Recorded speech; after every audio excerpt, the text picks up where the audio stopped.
I like it. What's good, man? Hey, it's Friday, and if it's Friday, you're here with the best. Now tuned in to the greatest Friday night duo in the history of podcasting. This is not just us that says it; other people say it too. Not just us. Yeah, Hey, Sports Illustrated, yeah. Bleacher Report, Time Sport, Magazine. ESPN, ABC, NBC, BBC. Uh, Whoa, Whoa! sir. No, What? I'm just saying we international. What We the? international. You gotta This, relax. this is the Y'all Audible gotta relax. Sports Podcast. I am Bobby G along with the homie Wild Card Mar. We just gonna stop that right there, sir. Gotta relax. We're international. We're international. All right. Appreciate y'all for tapping in, man. It's That's wild. goodness grief. What did you have for breakfast today, sir? Man, maybe THC. I know how I get down. It's Friday, which means we're here to wild out, have some fun, talk some sports, life, and culture. And whoa, AP, what is you on? Whoa. It's Tinder, MySpace, and the Amish. Whoa. I do not want to know what your search history looks like, sir. I do not. That search history. That's a dangerous combination to put in. Dangerous search history. If you go through that man's history. What up, AP? Stop it. Get some help. Trying to tell you, man. Hey, appreciate y'all for tapping in and spending some time with us on this Friday afternoon or evening, depending on where you are in the world. Yeah, we got a good. We're gonna talk about a lot of stuff. We're gonna talk about our usual some your shout outs and STFUs. Get that in there. We can talk some WWE. We can talk some. Hey, we got some hip hop to talk about. We got Drake. He's back in the building. He's back in the place. I can talk about that, and of course, we got a huge NBA Game 7 coming up tomorrow, so we definitely going to talk about that. It's great to be alive on a Friday night, or what, love y'all. I will now acknowledge your statement because CM Punk has lost, and I do not care that much for CM Punk. Yo, that's crazy. AJ Lee, she's cool, but CM Punk can kick rocks. HME is cool. Man, that is crazy. But y'all know what to do. Before we get anything, do us the biggest favor. Click, man. Hit that like button, share, and hit that subscribe button. If you are new, or if you just forgot, here to remind you. So do us the biggest favor and do that. It's absolutely free. Costs you nothing, but helps us out so much. With that being said, let's go ahead and get into some things. Y'all know we start out every show. Got to get some flowers, shout some people out, let them know when they do good. That's the business. We like doing that here, bring people joy. And you have some ladies that you would like to shout out, so I'll let you go ahead and get to that. I see some ladies at night that be smacking them home runs. Yes. Hey, I got to give a shout out to the ladies of the NCAA softball world. It is College World Series time. It is that time of the calendar year that we have hit, beginning of summer, in the spring, and therefore we get the baseball and the softball pumping off. What up, Whit? What's happening with you? Hey, but I just got to say this. It does feel weird for those who follow the women's softball. It's been a minute we ain't had a College World Series without Patty Gasol and the Oklahoma Sooners. It's been a minute. All right? They've been dominating. They've been running things in the softball world. But as you see the graphic, those are the teams represented, and Oklahoma ain't one of them. Well, the graphics AI, so don't. Yeah, we just put. But y'all get what we saying. All right, the graphic is probably just built on popular teams, but it's all good. But my statement still stands. All right, it is what it is. Oklahoma is not part of the College World Series for softball. It feels different. It feels weird. But I just got to shout out the ladies because they have been putting on some great shows. Nebraska came back and won in 10 innings last night. They was down for the majority of it. I love some women's softball. All right. Love watching the ladies do their thing. Well, because, I love baseball, so softball is sport. Look, I just love it. All right. Respect. My wife plays softball, so we get into it. That gives us something to bond over. So that's always a good part. So hey man, shout out, salute.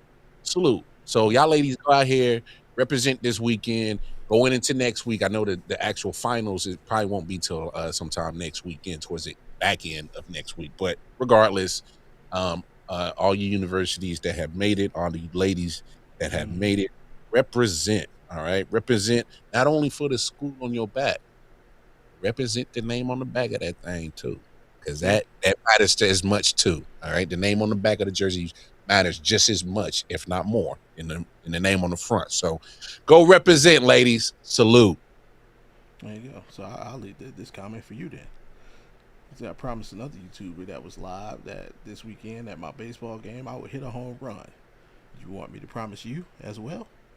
Hey, if you got it, if you gonna do it, do it. Hey, because we don't be patty caking and BSing around here. If you gonna do the home run, all right, do us a favor. Matter of fact, get somebody to film it, all right, and send it in, and we'll back.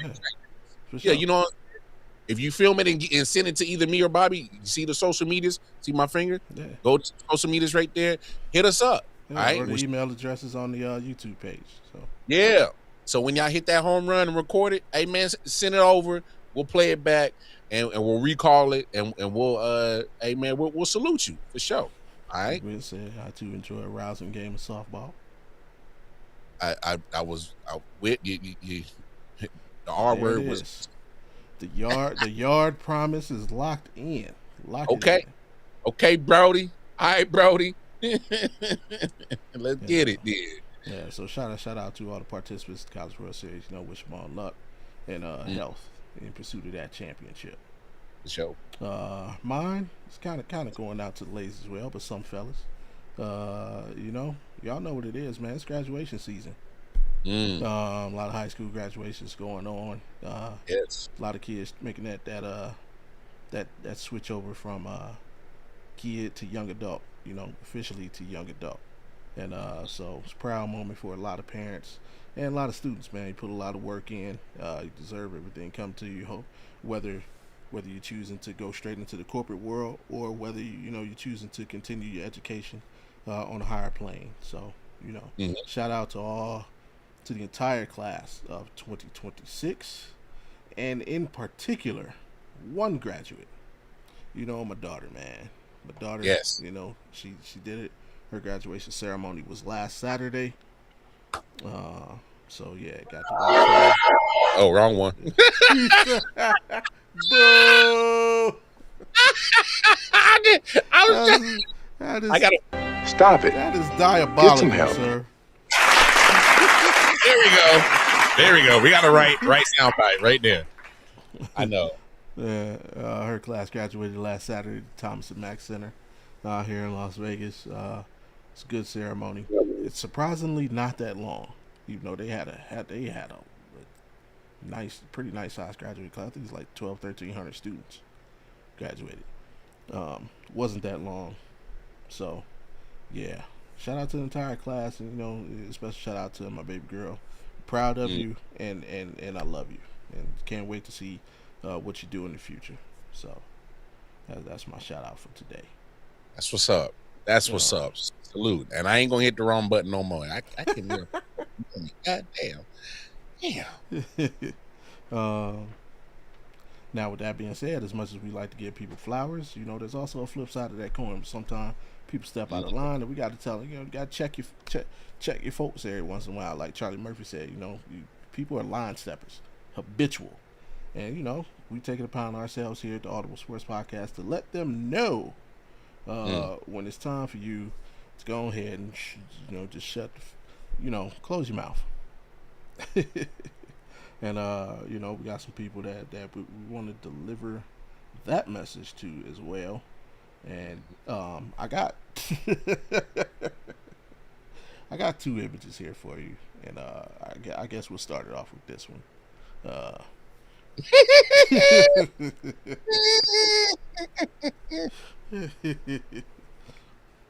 Hey man. Hey, look. I get it. Everybody using boxing now as the vessel to make some good, quick money. Okay. I get it. Ray J. What was my man? Spit Hot Fire. Super Hot Fire. Yeah, Super Hot Fire. If y'all remember him, he used to be the guy that comes up with the corny line. Some of them be hot, some of them be corny as hell. But the glasses, little yellow skinned boy with the glasses, he got the meme and everything. So if you don't know, well, you need to get from under that rock. But this, I just got to play this. What the just happened, bro?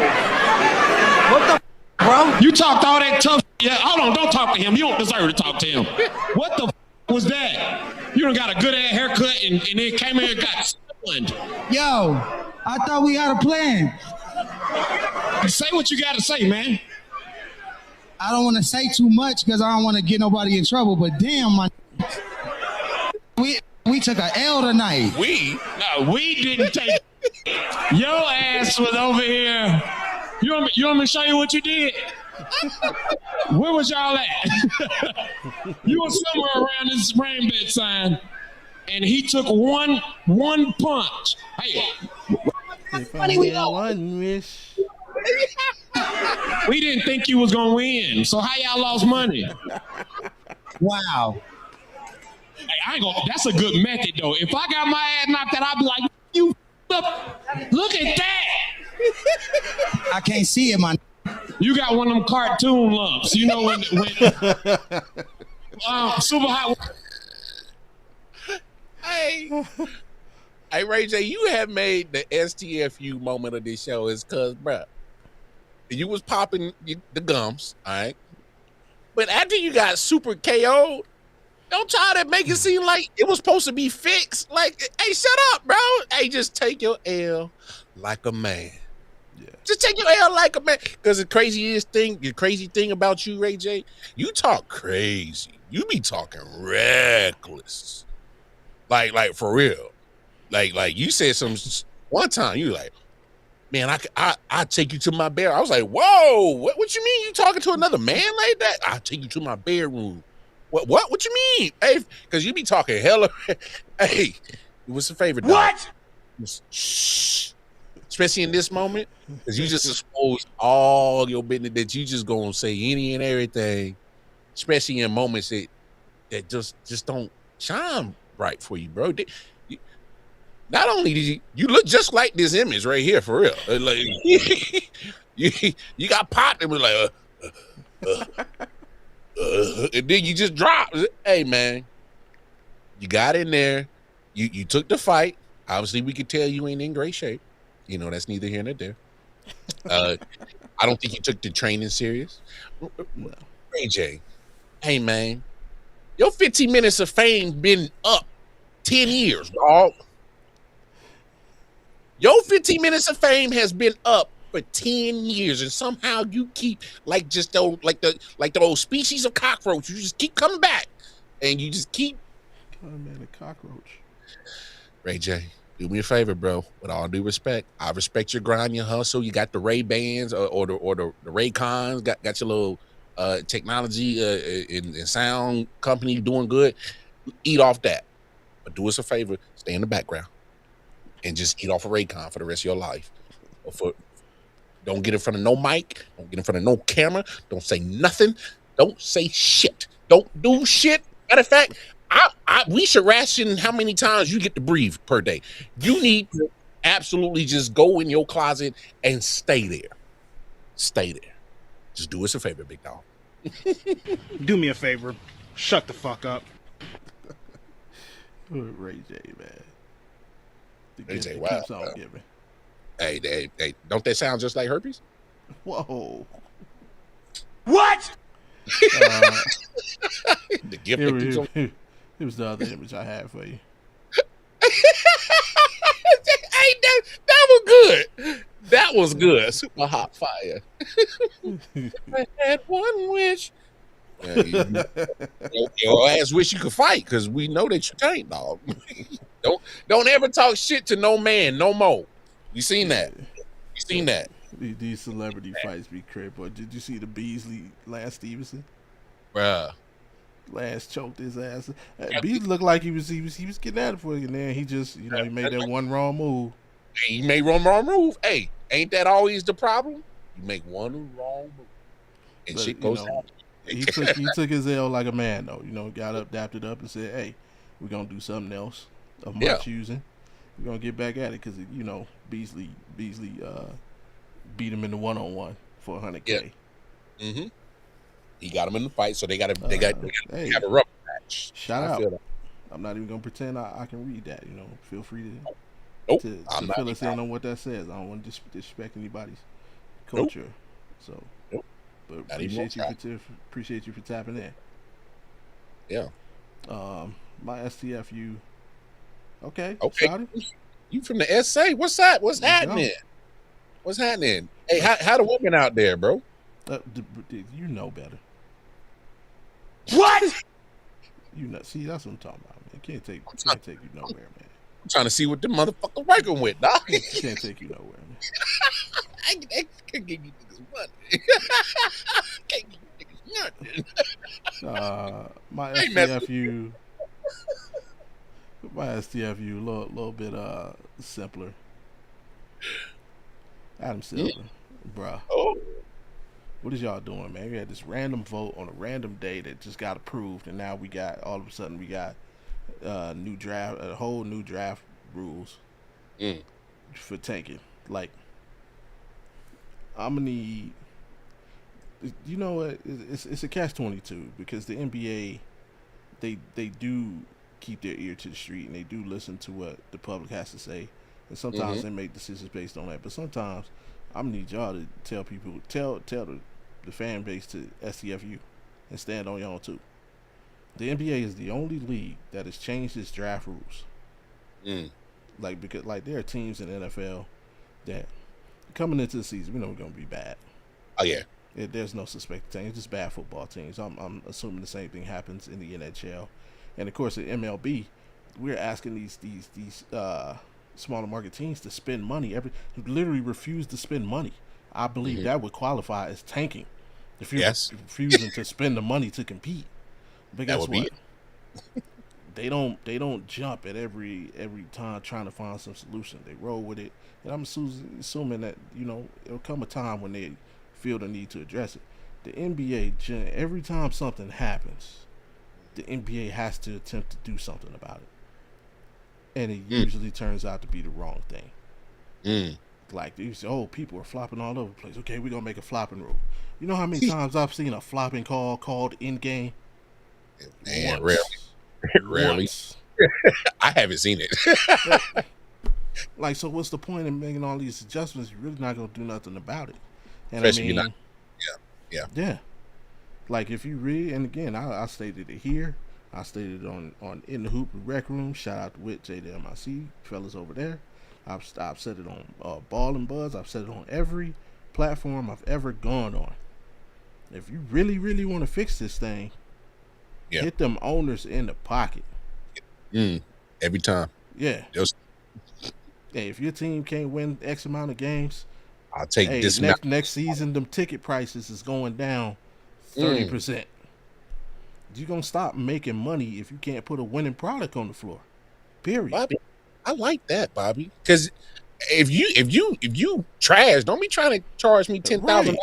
Sweet, bro. Exactly. I need to get this. I need to get this on discount for $2,000. Yeah. Like it's already on some sites because obviously the Knicks have already punched their ticket to the NBA Finals. Bro, we got courtside seats going for $500,000. I mean, $500,000. Sounds about right. Close to $6 million. Yeah, that's for one game. Yeah, and people want to see that. They want to see the Knicks in that position. Yeah, right. But you know what? I can't complain because they put a team together and they made it to the championship. Fair. Now, you mean to tell me that next season you trying to get me to pay about $8,000 to $9,000 to sit courtside for the Washington freaking Wizards? Got me up. No. You want to fix tanking, hit these owners in the pocket. Hey, you want to make money, you got to earn the right to make money. You earn the right to make money by putting competitive product on the floor. And just like you got here, you can't have number one pick two years in a row. Well, what if one year I'm bad I fixed the situation. I then turned my season around by drafting right, picking the right free agents, and say I make a trade. Hey, you know what? I'd like to get Devin Booker from the Suns, and in that trade, I also pick up the #1 pick from the Suns. Now let's say next year they're terrible, and that pick that we got from the Suns turns out to be in position to be #1. That I can't get that #1 pick because why? It's not even my pick. Of a silly rule, yeah. Right. Like you just slow down and think about what we need to do. But most importantly, hit the owners. Anytime something goes wrong on the court, y'all want to hit the players. Flopping, you get fined. You get attacked, you get fined. You criticize the ref, you get fined. They quick to snatch the bag from the players' pockets. And from what the players have said, they take that money out the check. Yeah, you don't even. It's not like you get it and then you pay the fine. No, they snatch it from before you even get the check. So yeah, let's do that with these owners. You want to put a bad product out there? Okay. Well, next season that ticket that was $150 to sit in the nosebleed. Well, next season it's only going to be $100. Oh, you gotta had another losing season. That ticket that was $100 is only going to be $50 the next season. Oh, you had another losing season. Oh, that $50 ticket is now $20. Like, no, stop letting these owners make money off shitty product. I bet you that'll fix it real quick. So, to the NBA, the owners, and in this case Adam Silver, and I apologize, Adam, because you usually do a pretty good job.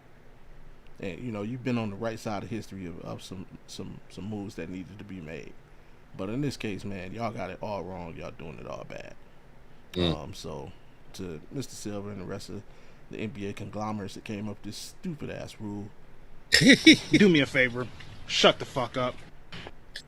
Man, Bobby, you hit that on the head, my dog. Because you said it perfect. NBA is always so reactionary to what the public says, and I get it. I understand it. Your sentiments, man. Because I actually kind of felt, I was like, all right. I kind of dug the rule, and then you dropped your take, and I'm like, kind of started thinking, I'm like, okay, probably bringing some points because the NBA has been so reactionary.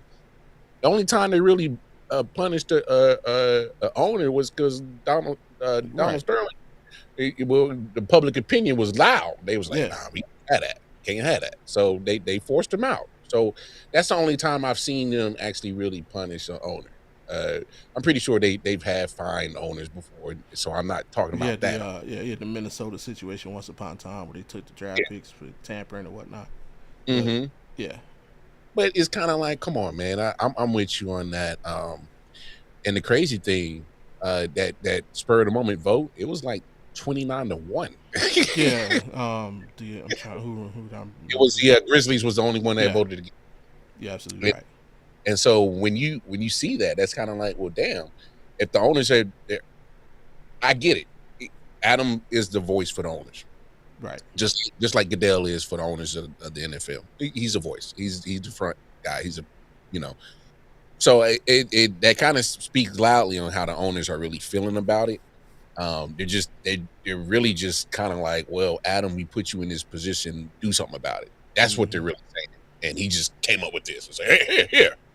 And they, because this wasn't during like no regular times that they do owners meetings for the NBA. This is just like some spur of the moment. Like, let's get this shit done now. I just came in on a random Wednesday. Hey, let's have this What you mean? Like, so how long y'all been sitting on this? Yeah, it was weird. That was weird, bro. And it's like everybody hates on Roger Goodell and the NFL and the way they do a lot of things. But the thing I respect, they stand on it. They don't. The NFL don't give a fuck.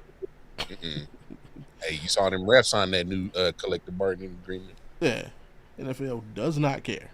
They said we got some everything. Hey, we got enough going on, man. We play. Hey, we can't playing on Wednesday. Yeah, you're gonna take your ass out there and play on Wednesday. You want that money, don't you? Right. These contracts going up. We ain't saying nothing about. You're gonna have your. I don't care when the game is. Get your ass out there and don't play the damn Man, football. shit. Give it about 4 more seasons. They're gonna be playing double headers in this month. They're gonna have to have the rosters 96, a split squad. Yeah. Hey, no bullshit. Hey, we probably won't be around for it. Watch them expand them teams and have split squad and they got them. Remember back in the days we had A, B, and C teams. Yeah. Well, I'm telling you, I swear it's about to be varsity and junior varsity in NFL. That's crazy. Hey, got to work your way up to the varsity level. Yeah. Hey, you know what's gonna happen when it happens? They gonna stand on it. Oh, yeah, you're absolutely right. We felt it was the best decision for business. Yeah, we taking y'all niggas back to high school days. Go work your way up to varsity, fam. Yeah. So yeah.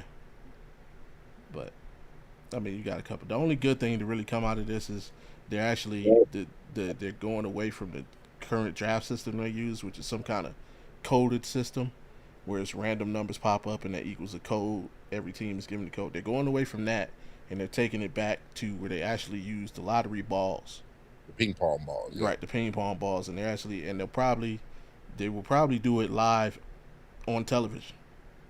So as they I think the way the system works not currently anymore, but the way that it just ended was one representative from every team, the commissioner, the deputy commissioner, and select media members were allowed to watch the actual drawing, which happened about an hour to an hour and a half before the live taping of when they open the envelopes. I think now, right, to the results, yeah, base. And I think they'll go completely away from that, and they'll just, hey, here's the machine, here's these ping pong balls, we about to do it. Right, we about to do it. So that's the only good thing that came out of this. So now it's probably more entertaining and more dramatic. Hey, NFL said, hey man, I wish I would change our system. Yeah, hey, you suck, and you get the number one pick. Because I mean, even it doesn't guarantee you a good season. No, it's 52 other men on that team. Yeah, I figure. Like literally, how many teams have we seen be bad year after year after year and get like top 5 pick after top 5 pick, and then just turn into this world beater? Like the only time I can remember, only Shaq and Penny, where Orlando got the back-to-back number 1. That worked out. Yeah. It didn't. The Clippers was trash for years, and every player on the roster was like either the first or the second pick in the draft. Yeah. The Kings, I don't know. The NBA is different because it's like it takes more than just the talent. Yeah. It's a lot that goes into it. I feel you. And with NFL is obviously we know teams tank. I mean, let's not be foolish. Let's not fool ourselves. It's just that it's not the players that are tanking. That's more like a general manager or an owner say, hey man, sit that guy or sit that guy. You know, he can't play no more. Or especially if they get towards the end of the season and there's some incentive. You got some bonuses coming up. There's some bonuses coming up. Hey, sit Cuz down, man. Tell the media his hamstring tight, bro. He can't play. You know what I'm saying? So, what's the stat? Questionable? Not no more. He ain't playing. Yeah, he ain't playing no more. Questionable. Yeah, no more questions. He ain't playing. So, yeah. I just think I understand the gesture that Adam is trying to do. I just think the way that it was so rushed and it seemed so forced, and again, like you said, it's so reactionary to the masses that are on Twitter and NBA Twitter. Matter of fact, NBA Twitter. I mean, they got a thing called the NBA Twitter, like where people sit there and just talk negative or positive about the NBA. And I know the NFL does too, but like it's kind of like the NBA one is like the more prominent one, and like especially if you're on Twitter, it's just weird. It's like, come on, man. Like I never heard of a company that is so successful financially just be so quick to give it to the consumer. Yeah, he's trying to appease everybody. He's like, you can't do that. You can't. Man, you spend your whole life trying to please everybody, you gonna die a lonely, unhappy motherfucker, man. Yeah. So it's crazy, yeah. That's the end of those. Yeah, just chill out, Adam. Chill out, Ray J. Now let's get to some we got hip hop news. That man is back. Drizzy Drake dropped 3 albums. That was crazy. Man, so I got a lot to say, but I'm not mad because we all know what he went through. Got in the battle with Kendrick Lamar. He was on the losing end of that battle. But it's like, from our artists, especially in the hip hop field, we look for 2 things: how you fare in the battle, and then how you come back if you lose the battle. And Drake came back talking that shit, man. Like, he going at people. He got all his receipts in hand, and he going at people. He going at Ross, who as of today, I refuse to call Ross anymore. I call you Mr. Roberts. Not the government, fam. Hey, you so petty, bro. It ain't petty, man. The dude is a piece of shit. And like in the hip hop community, I feel like they cut so quick. Okay, they let Tekashi have it, right? That was crazy. And whether you feel it's just or not, like, they let that dude have it, right? When he did what he did. We all know what people say about 50, right? Except they won't say it to his face. 50 different. But here's a dude. I know Noriega, the real Noriega. No, you don't. But you know who does? The real Rick Ross, whose name and life and story that you took to make rap albums. That's who knows him.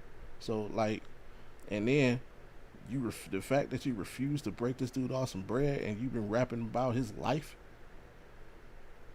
When you probably got the stories, talking to him through the cell because he was a corrections officer.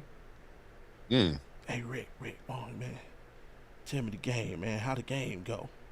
Had your little partners co-sign for you, gunplay and them, and nobody questions them. Only you, the only one we question, fat boy. That's what they call you, right? That's what your homies call you, fat boy. That's what I heard. Is that, they say, they call him fat boy. Kind of gangster to let people call him fat boy. The kind of boss gonna let your people call you fat boy? That's disrespectful. And they hit me out for some money. But yeah, I can't call that dude, man. Man, there's only one Rick Ross. We know who he is. We know what he's been through. Rick? Yeah. And so,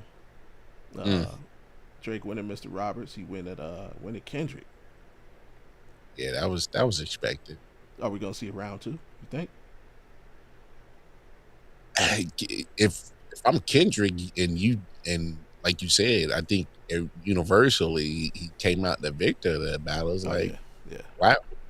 Wait, what are we still talking about? I don't need to entertain. That man did a victory lap for damn near 2-3 years.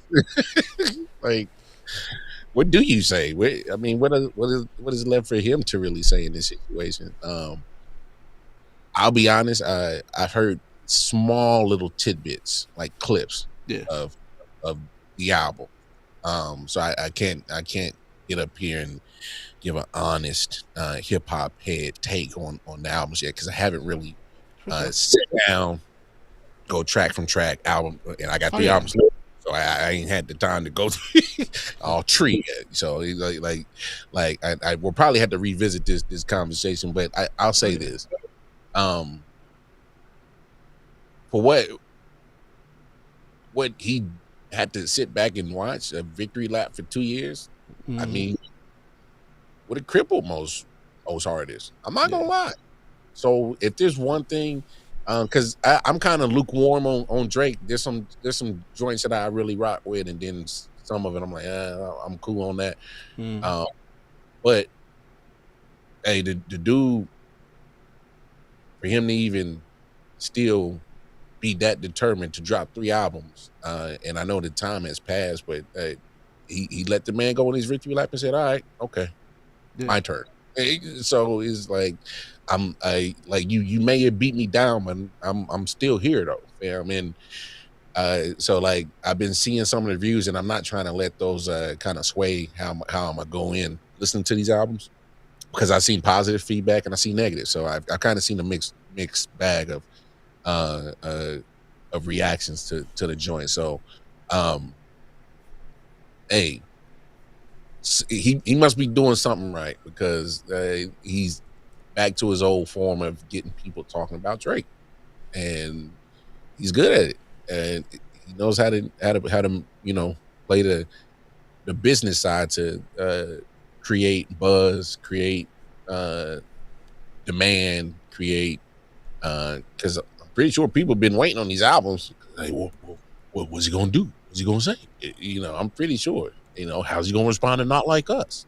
So, hey, I respect the man for still being around to live another day in the rap game. So he didn't take his ball and run and never be seen again. So he back outside. So I can respect that about that mentality of Drake, not being afraid to come back outside, show his head, and whether you like the album or not, hey, you can't say he, straight went bitch mode and it just no, So I can respect that about Drake, that's for sure. And regardless how anybody is gonna feel about him or the album, so Yeah. I think that he said it. And just to go over one song only because I got the lyrics out. And you heard them make him pay. I heard it. I heard a little bit. I heard the hook. All right, it was the first verse. Yeah, look, Albany, Mariana, they done served us 100 subpoenas. I done got my shit inside arenas like Gilbert Arenas. I remember lobster raviola up at Serafina. I was in the Dream Hotel before I was in the loop like a cabarina. And shout out to all the sweet things from Wilhelmina. Who tell me that the white party Drake, I love the album, man. Well, I mean, you kind of a genius. And like Dipset, they really mean it. Yeah, I need compliments because lately it's just falling outs and disagreements. Industry is really evil, and I'm faced the way they paint me, but it hurts just like the Philly Eagles. I like that one. Sports LA, bar. Yeah. LA love the sound. I could play a show for 1 million people. Don't be surprised. You see the whole YMCA, just like the Village people. For those who don't know, the Young Money in Cali, Shout out to Young Moolah. These niggas measuring they dick size in millimeters. I rack up a tab in Chanel because I do buy everything like I'm Middle Eastern. But I realize it's got a little deeper. Other than me talking about the way I'm flipping dough like Little Caesars. Trying to catch one of your boys stargazing in the field like little leaguers.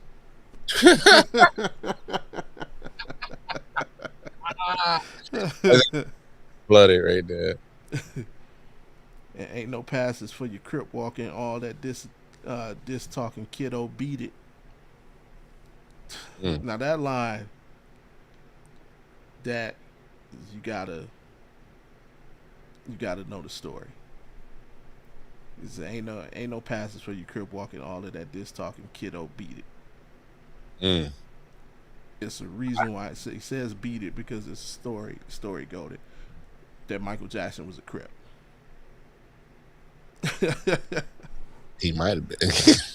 No, now he's not a crip.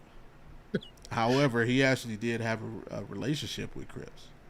I If you that's go what I'm saying. back, the yeah. In honor, Yeah, no, real talk. Like there's pictures that have come out now since the biopic came out. That way back when he filmed the Way You Make Me Feel video, there were mm-hmm. actual Crips on set, and I guess like during one of the breaks, you know, they was Crip walk. They showed MJ how to Crip walk, and Mm-hmm. he took a picture with him, and they were like, he threw up the C, Yeah. like voluntarily, like they didn't ask, hey man, dude, like he just did it, and so, you know, Hey, can we realize that his roots, Michael Jackson. Jackson, are Oh still yeah, Gary and Daniel. yes All sir, right. yes sir. All right. And if you, me and Bobby know about Gary. All right. And a lot of the world may not. All right. We met West folks, so we kind of didn't touch each other's states, and Yeah. we know. All right. Jacksons are from Gary, Indiana. Right? Mm-hmm. They ain't new to this. All right. Yeah. They ain't oblivious. All right. Just because they got a whole bunch of money, don't forget the roots. All right. Yeah. Proceed. Proceed.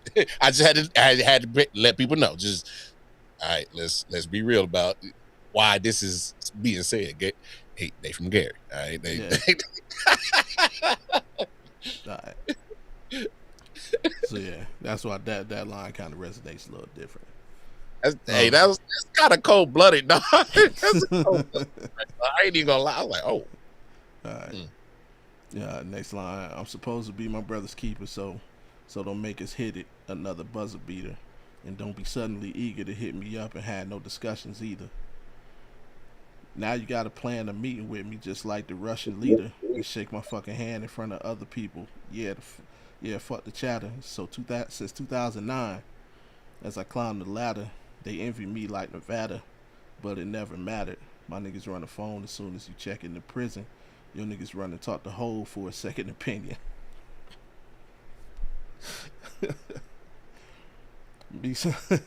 I stood 10 T's and accepted the mission, because I'd much rather death than submission. How can you press the ignition and let some memories of the past affect your decision? I love you because of the history of it, but if we being real, I can never forgive you. And you never call me back, but destiny's written. For real, fuck a big three anyway. There was never too many chefs in the kitchen. Now, obviously we know who that's, you know. J. Cole.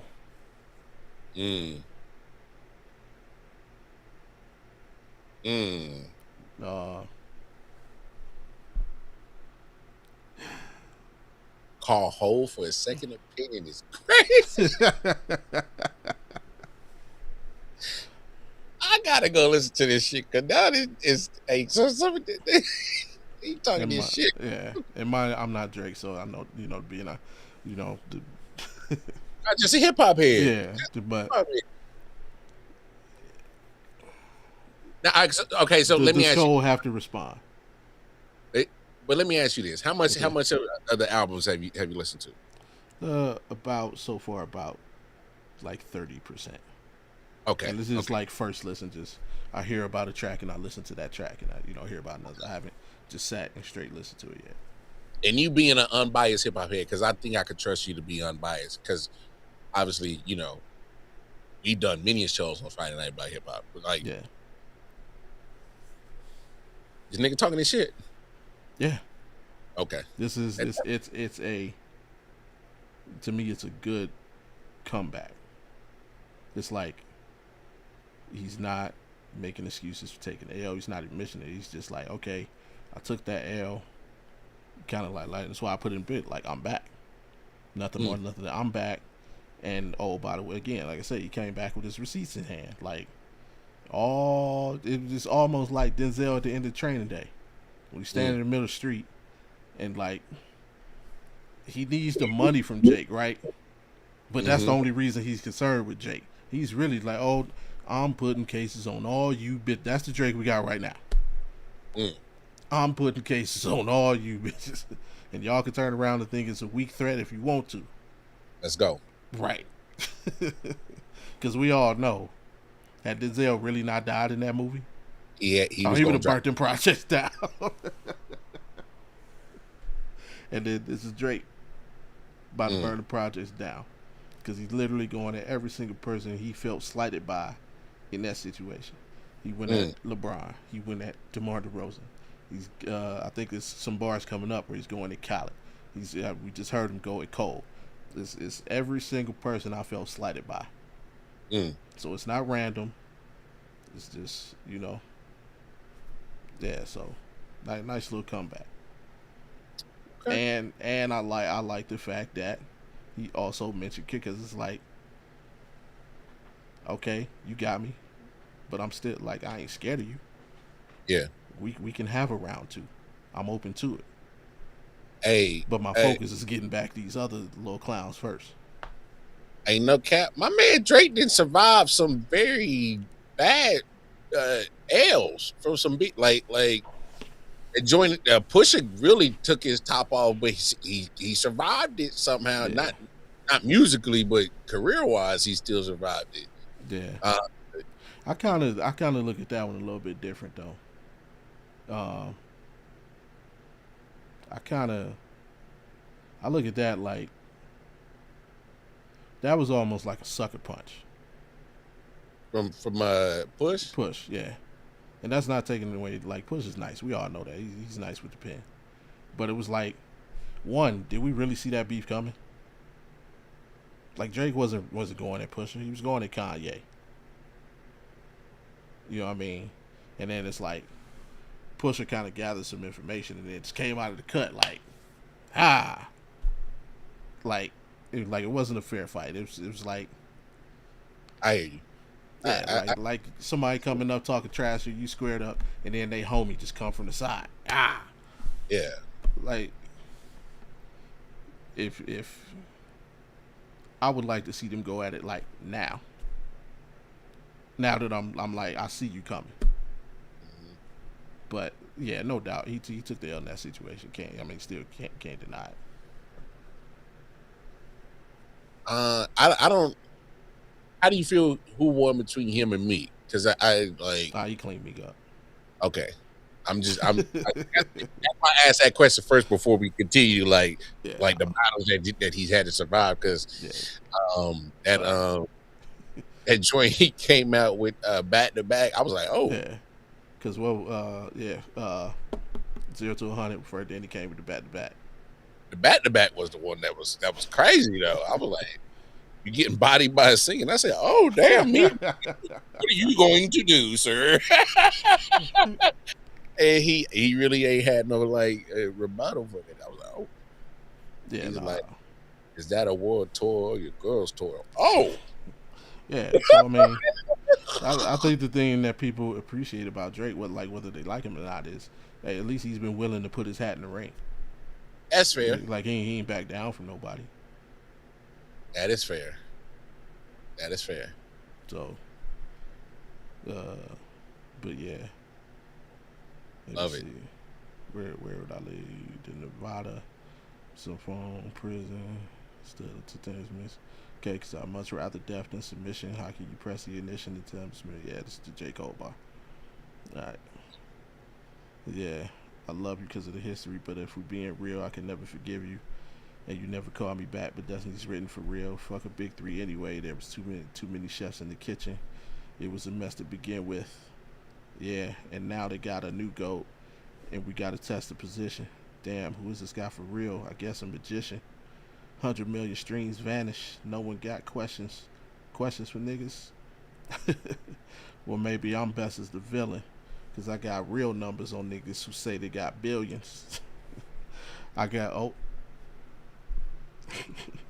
Damn. No, you brought it up, so here it go. I got all the chains they never I got all the chains that they never ever repped in Virginia. I got niggas pride possessions. I got possessive on niggas. I'm pressing everything. I get impressive on niggas.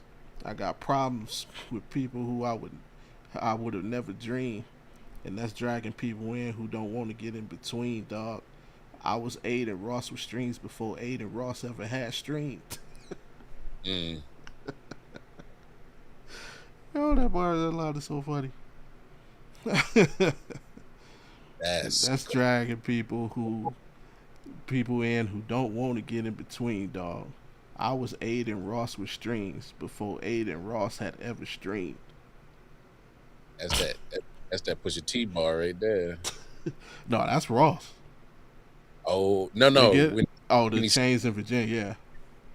and then he went to the Aiden Ross. Yeah. Yes, I got all the chain. I got all the chains that they ever repped in Virginia. I got niggas prized possessions. I get possessive on niggas. I impressing everything. I'll get impressive on niggas.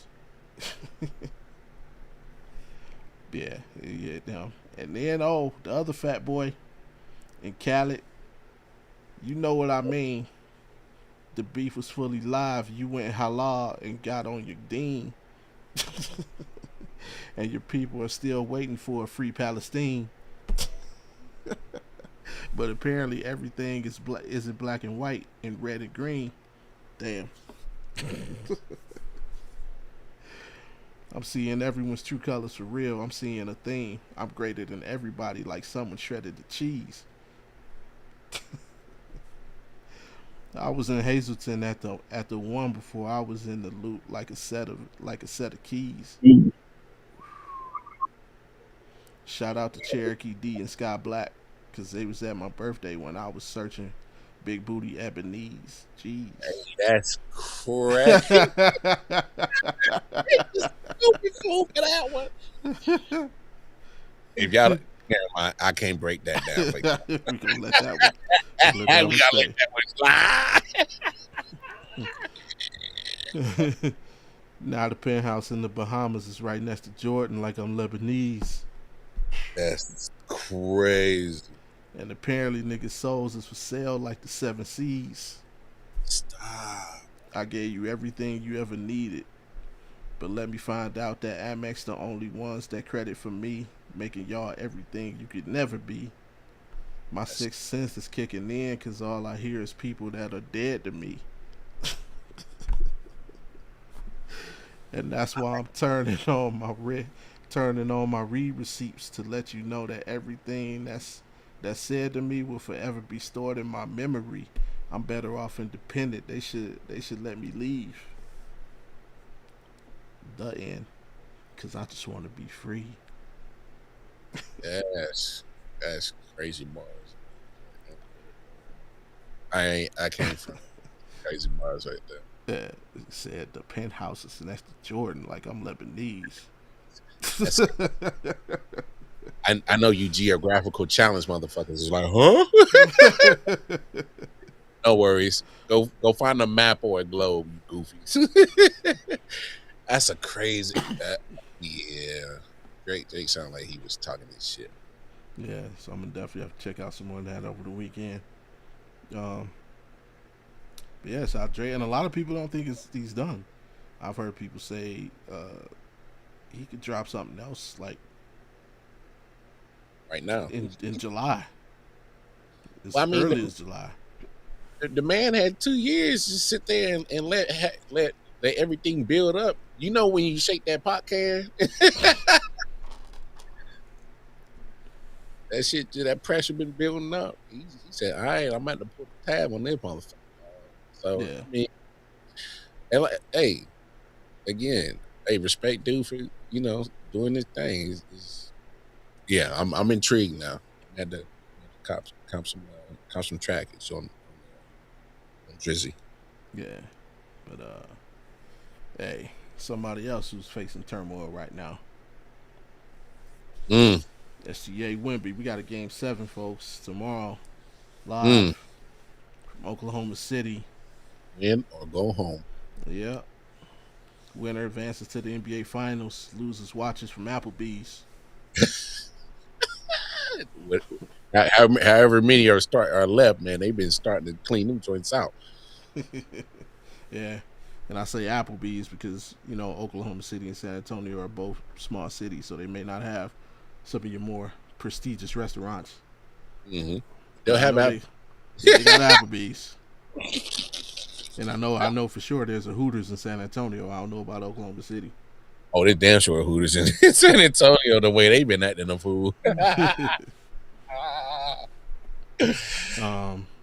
That's But yeah, crazy. San Antonio got the dub last night impressively. It won by damn near 30, if not 30. Huge victory. Um, Mm. the word is out. Jaden Williams will not play in Game 7. Yeah, they dropped the day. Yeah, that's huge. That's huge. Eh, yes and no. He's kind of been in and out of the lineup, so it's like they've been able to fare with or without him. It's just kind of. Yeah, but still, not to have your second best players. I'm glad you said that. Why people think Chet Holmgren was second best player? The way they came after me, bro. Yeah. I told you how I said I'd trade Giannis for Chet right now and help pack Chet's bag, boy. They came after me so quick on my TikTok. And Yeah, I'm just gonna call it. yes, there's a Hooters in OKC. I'm just gonna call it what it is, man. Chet is a number 3 on this team. Could he be a number 2 on somebody else's team? Obviously, he could. If he shipped him to Milwaukee, he'd be a number 1. All I'm saying is with Chet, I just think, yes, the freakish athleticism that he has with his body style is good for him. The only problem is he's too frail. Like, I thought Wemby was frail. He's frail. He might be frailer than Wemby because Cats is going through Chet's chest in San Antonio. They are going through his chest. And there's no way that he's going to be able to hold up that long through a whole season plus a postseason with Cats going at his chest every damn night with his body type. I don't think it's possible. And I'm saying with Giannis, I have a bona fide, certified, I know for a fact what I got with bruh at 31 years old. Mm-hmm. I'm okay with losing the potential of what possibly could be in 24-year-old Chet. That's me. Because proof, potential to me are two different things. And Giannis has proven that he's one of the legit alphas in the NBA. He's already proven that he can go win a championship. And you put him on OKC and make that swap, man. I just think that takes you from being a championship contender every year, what OKC is, to literally, oh no, we're the Warriors winning championships and we just added KD. That's what this move would be. This is like for sure certain putting the emphasis that we're going to be in the finals because look at our roster. This is for certain probably going to get us some championships. That's all I'm saying. And they people didn't want to hear me on that, and that's cool. But when it comes to this series, as we bring it back to the actual topic at hand, look, this is what we wanted. If you're a basketball fan, you wanted this 7 games between these two teams because we know that they complement each other and going to give us the best matchup. I mean, I'm not the first person to say this. A million people have said this. This is the equivalent of our NBA Finals right now, and that's fair to say. I know Knicks fans ain't ready to hear that, but we'll talk about that. I might get some pushback on that as well. I mean, I can hear what you're saying, but like I'm talking about just this matchup, just because from the outset. From the outset, this is what we wanted probably from the beginning of the regular season. I know I wanted it because we knew that 10 games in, the Spurs is for real. And we knew what OKC was. So when you see that the Spurs were actually for real and they weren't going nowhere and they were pretty much the only team that kept giving the Thunder trouble throughout the season, you're like, okay, I got to see this for the finals. And for the Western Conference Finals. And lo and behold, not only do we get it, we get the best 2 words in sports, Game 7. Come on. To me, this is everything we want as a basketball fan, as a sports fan, in my opinion. So, me personally, I wouldn't mind seeing the Spurs win. I don't know. That guy right there, Wemby, he's different, man. We've seen body styles like him because we can go Bobo, Kristaps Porzingis, Chet a little bit. So we've seen his body type, but we haven't seen that body type do what he do. You know what I'm saying? Like this is I know we always say alien, but this is some out of this world type shit that this dude is doing. Like he always does something. Every time I watch him, he does something that I've never seen before. And I shit you not. And I'm not trying to gas him up. I'm saying as a sports fan, every time I see him, watch him play basketball, he does something that I'm like, huh? Like, can we all be honest as sports fans? When's the last time that every time you watch somebody, they do something that makes you like either your jaw drop or it makes you go like, yo, what the am I watching, bro? Like, did you just see that? Like, makes you like invokes reaction. Like every time you watch him play. I haven't had that in a while. John Morant's rookie year.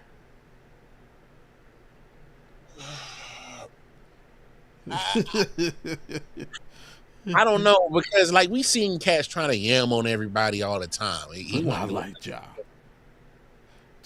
Ja had misses that was like, oh yeah, he was trying to take people's souls. He was trying to take people's souls. Like I mean, he's my guy. He helped bring a championship to my city. But yo, when he tried to bring that on Kevin Love, yeah, oh my God. Kevin Love was like, "No, young fella, you are not doing that to me." Now I feel you. And Vince Carter's rookie year, but that was a long time ago. So I give you that. That was a long time ago. Hell, that was pre-2000. Yeah. So it's kind of like it's been a minute since like throughout, just like literally on a consistent basis for a whole season, like just doing jaw dropping, amazing reactionary type shit. But that's why I wouldn't mind seeing this on the big stage. And look, for me personally, I'm not. I get a lot of people not liking the way that OKC plays. I be honest, I don't care. The refs got a job to do. If they call it, they call it. If they don't, they don't. That's on them. All right. I'm just gonna call it what it is. All right. That's why I never really cared or bought into how OKC played. Right. Is it necessary? I don't think it's necessary because they're very talented. But again, hey, referee got the whistle. I don't got the whistle. If there's somebody to blame, then why don't you blame the guy with the whistle? You know, he has a choice to blow the whistle or not blow the whistle. He's looking at the play. Yeah. If he can look at it and say, "Oh man, let me hold that." On that foul. Yeah. So that's why I never really bought into that. Blame the defense, bro. Stop going for every pump fake. Stop putting your arm out there because you know they're gonna try rip throughs. Get the rip through foul on you. Just hold your possession and play. Play honest defense. Yeah. I know that one game D Fox got the whistle for it, but he played it perfect. He put his hands down, backed, and let Shea do what he did, and then obviously we all saw the replay where he didn't even touch him. So, but at the end of the day, look, hey, they got a job as refs to either do it or don't, and I'm not gonna blame Shea for playing the game that has been played by James Harden and to an extent LeBron James to an extent to get the whistle. This ain't nothing new. Why are we trying to blow this up this year? This ain't nothing new. This is everybody's favorite. Michael Jordan. Michael Jordan averaged nine free throw attempts a game for his career. Hey, matter of fact, we didn't see Kobe, Jordan all jump into defenders in the air taking a shot. Yeah. Like if they pump fake them and they get on the jump, what they do? They lean into it. Yeah. That's always been an offensive foul, and then obviously they just start finally officiating that like an offensive foul lately. But come on now, we not gonna act like greats don't try to manipulate the rule book or manipulate the human error when it comes to officials.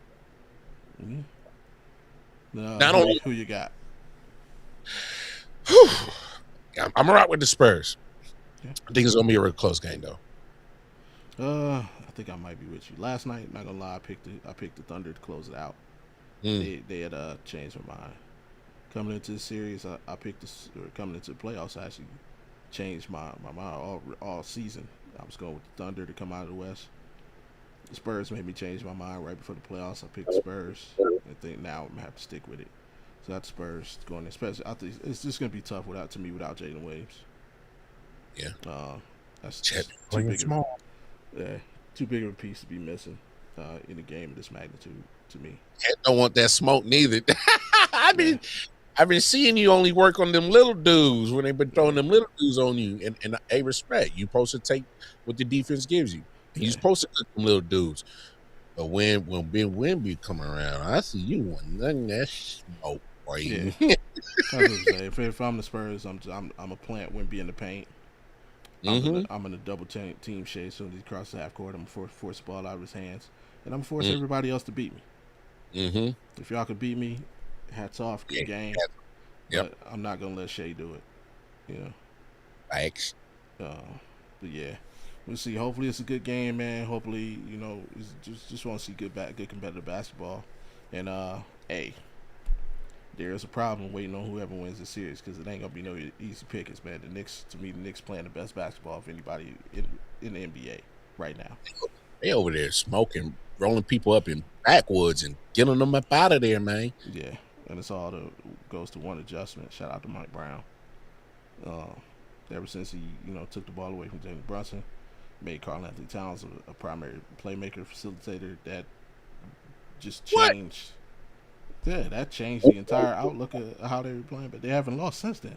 Yeah, you ain't talking about Nikola Cat Jokic, is you? He said, no, we're not doing it. What? We're not doing that. He ain't that. He's doing what he does, but he ain't. No. Well, he imitating. He's a nice imitation of what he's been doing in the playoffs. Let's call it what it is. We call him Cat Shingun. The light version. No. Hold on now. You ain't Jokic. You Shingun Cat. Shingun Cat is crazy, bro.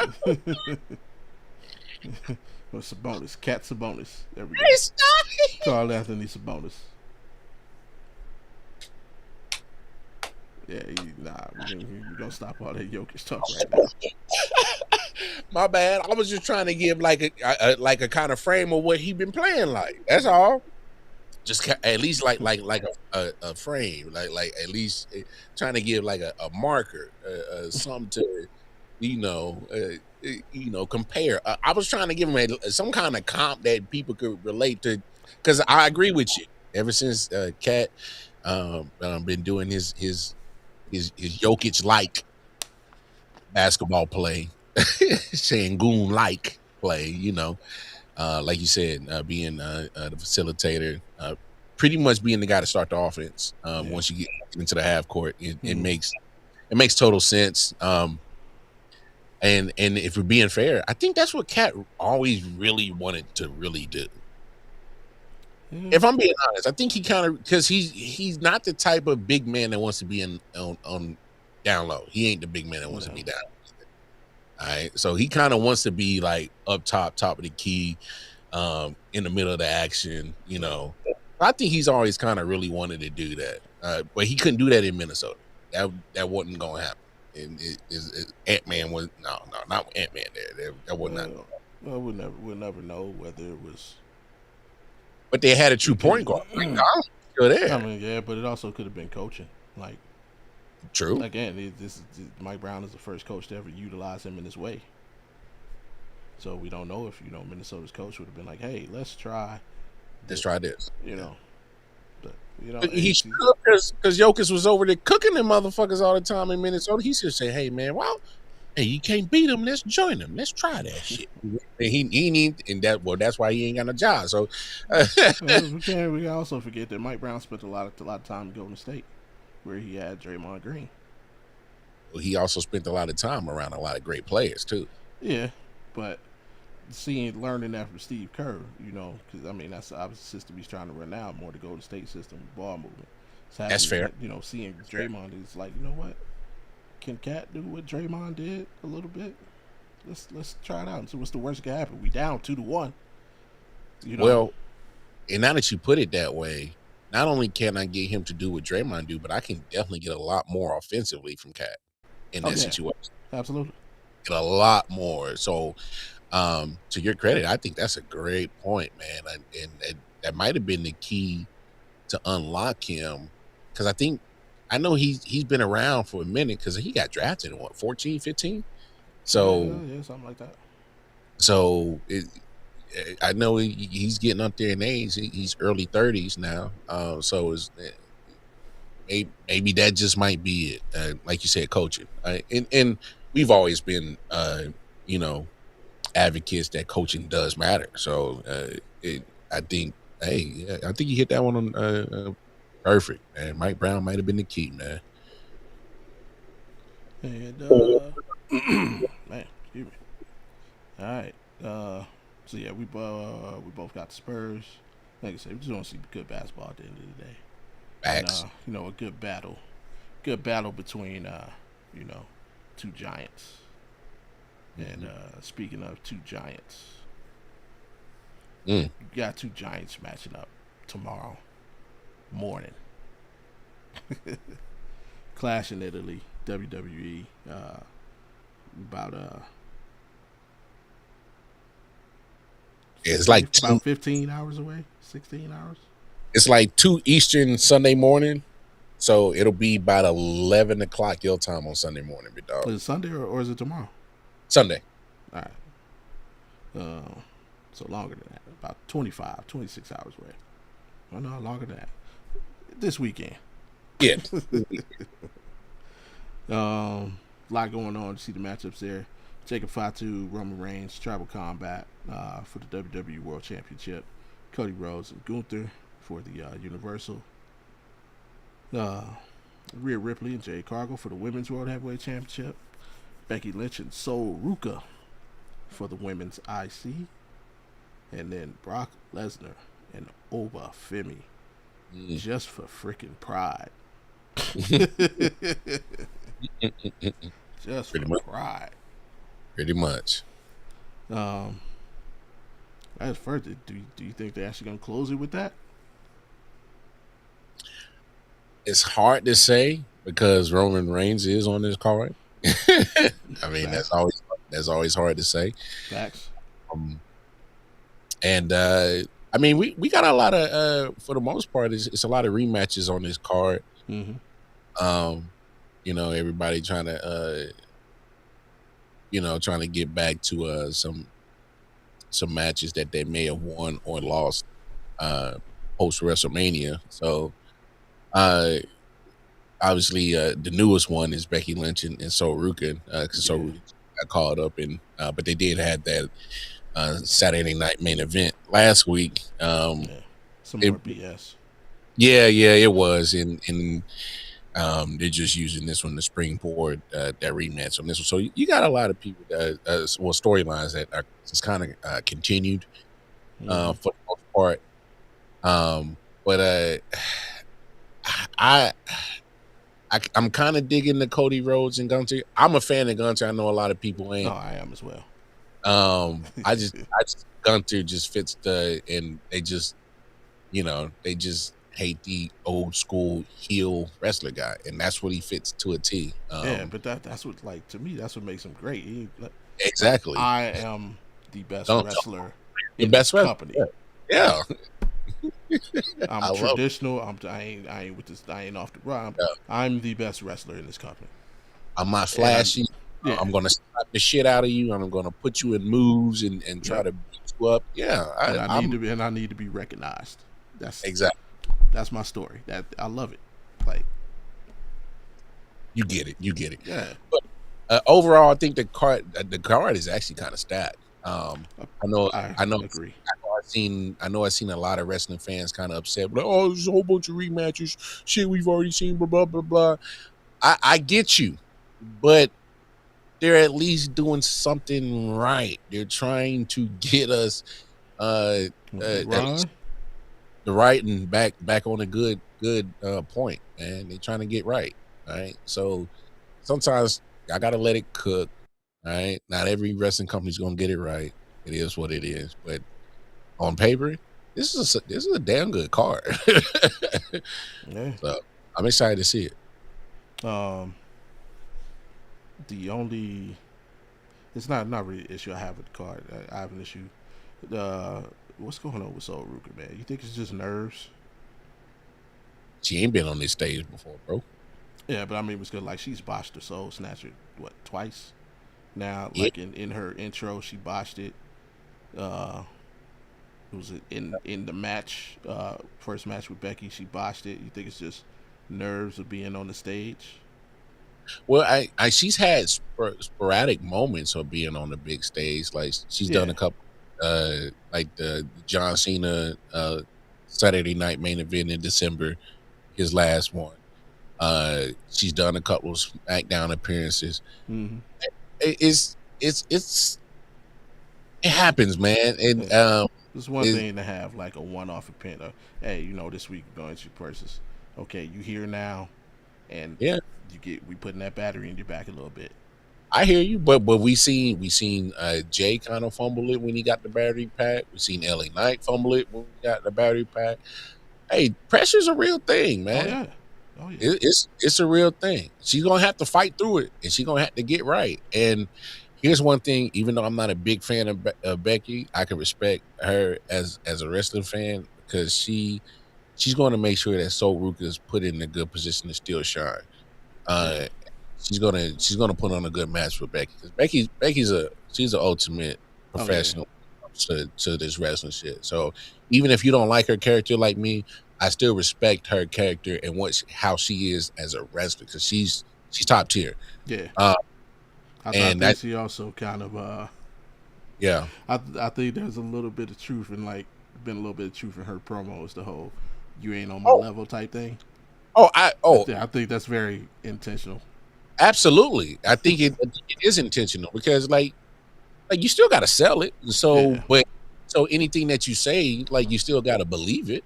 You know what I'm saying? yeah. So I I think think this. I think she's kind of like with the body. Hey, you've been fucking up. You like you don't even deserve. You ain't on my level. I think it's. So obviously I don't think she dislikes her personally. I think it's just Oh no, but one of them Bob, days where she's mentioned like, hey, step that's what up, makes a good step wrestler up. though. Yeah, But that's what makes a good wrestler is to take something of your opponent that is getting noticed even by us as wrestling fans and putting yeah, out there on the internet and using it as ammunition in yeah, promos. That's why Becky is the best. yeah, That's what like again, you ain't gotta like her, but you gotta respect what she does. And so WWE is smart by putting her in there with Becky, somebody that's gonna regardless put on a good show, a good match.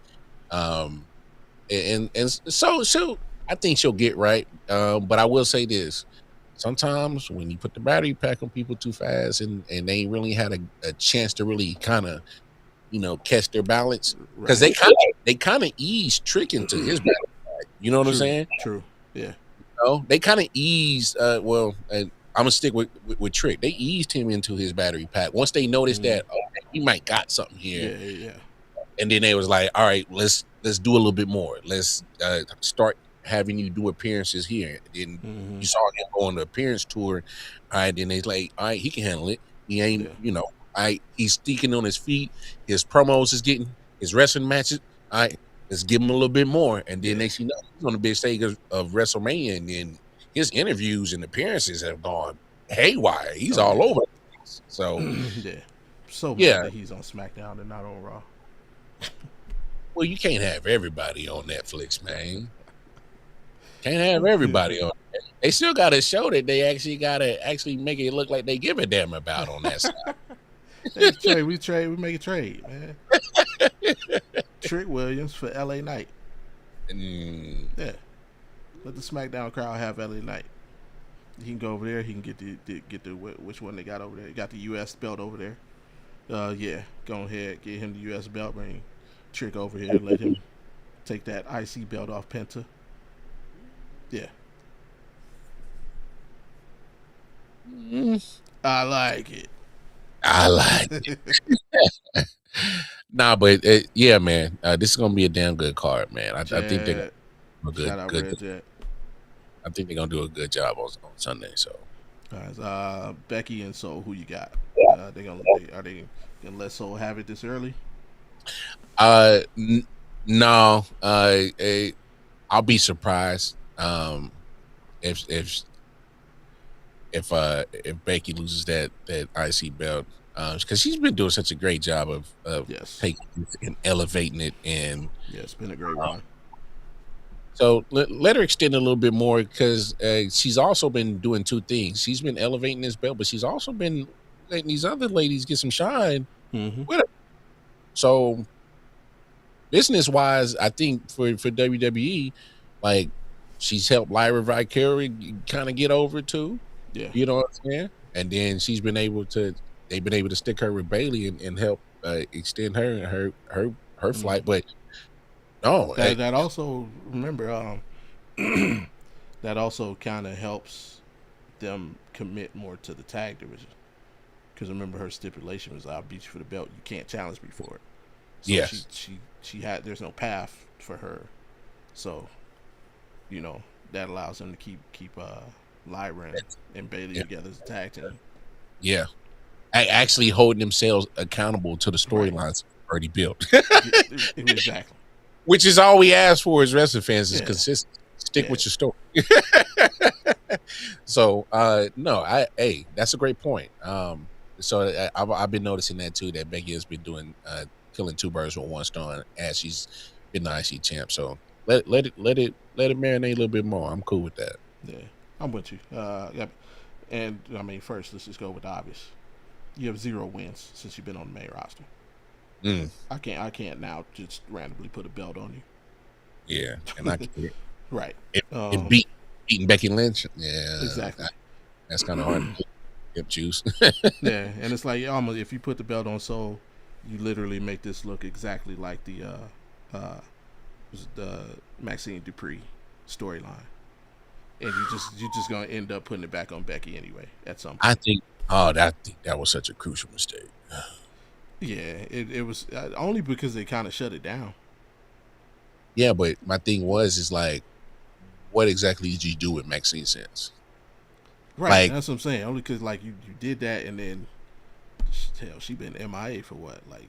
oh, she been in backgrounds over there in the background in the car with the Vision and shit. Yeah, So I was gonna ask, do you think she's gonna be the first female member of the Vision? Technically Becky was already. Technically it was Becky, but she never like had a match or anything. Yeah, It was like represented as the Vision. But we kind of knew. Yeah. Once the hubby was a champion, she was a champion. It's kind of like that's kind of self-explanatory. She'll be like officially recognized as like the first female member of the Vision. I mean, that could possibly happen. I mean, because the way that they've been dropping bodies in that group, yeah, everybody, they stay hurt, bro. Stay hurt. So Logan Paul's the latest. So I mean, I guess to me it won't move a needle, because it's like Maxine Dupree, they ain't put her to that level that I'm supposed to care about her. So, but it's easy to get her back in there. I mean, the big thing is kind of, you took away her. What happened to? Oh, they let her go, right? Zelina? No, Neidhart. No, they keep moving her all over the place. She's in a program with Jada Parker on NXT right now. Okay, because that was, Maxine's right. Like, you ended the feud with Maxine and Becky to bring in, Natalia. Yeah, and then like she just went upstairs and never came back down. Have you seen? So I'm trying to. We need to balance up some of these female call outs though, because I think if you do put Maxine with the Vision, you could potentially set up a situation where now you have another faction who could potentially challenge the Judgment Day. Like right now, I know as much as a lot of people wanted to disband that, like, it's kind of working right now. And they kind of, I mean, if you think about it, they flipped it from like a male dominant to a female dominant. So it's like you're really a female faction now, and Dom and your boy just kind of hanging out. Yeah. So I like that, especially since you got the girls on the other side, on SmackDown side. The I can't remember the name right now. Fatal Influence. Yes, thank you. Yeah, they're the newer chicks from NXT, for those. Right. Yeah, so you got them on the SmackDown side. You got the Judgment Day, who's now female dominated on the Raw side, and especially again where the female tag team division is still lighting it up. Yes. So, Yes. Yeah, get another. Let's bring up who's next up. Even though Bobby, they need to. I get why they put the tag team belts on Paige and Nikki. Or, oops, Wait a minute, Brie. get them out of here, man. But that's what I'm saying. Like okay, it was cute, but like let's move on. Like because I like, hate the whole speech that Brie gave. Like, oh, they're men wrestling over. It's not the fact that there are men wrestling over 40, which I agree 100% with what she said. The thing is, Brie, these guys never left. They've been never. here. You retired officially And was gone for a grip. right? And then I will give you your credit. What you and your sister and other female wrestlers of your day built Paige, into what the women's division is now. Yes, y'all helped that. Kudos. But y'all can't now come back and try and get the shine that y'all missed out on because the division wasn't like that back then. No, but let these young ladies shine. They don't need you. And Bobby, that was always my ultimate point is because I give Paige, Brie, Nikki they credit for what they done in WWE when it comes to women wrestling 2015, 2014, 13, whatever, all that whole Divas era, cool. It really wasn't that great and it was hard to watch. But they stuck it out to try to progress women's wrestling and respect it. And respected that. But y'all had y'all moment, and then once that 4 Horsewomen started coming in back half of 2015 and started doing their thing, we started seeing some real wrestling. And not saying that y'all weren't doing it, they were giving us everything. And that's why AJ Lee became popping at that point in time, because she was giving us what the women are now. She was doing that at that point in time in the Divas area, and that's how she stood out, because she was giving us legit wrestling amongst the Butterfly Championship and the the fake titties and the let's show some skin type. Nah, I'm just being for real. So it's the TNA era, because Nikki Bella was big on that. There's a difference between her and her twin sister. I wonder what it is. So at the end of the day, Nikki was the pretty face that could sell women's wrestling at that point in time, even if you didn't care for women's wrestling. She had the looks. So two things can be right at the same time. We can respect y'all what y'all did, but I'm gonna call it for what it was.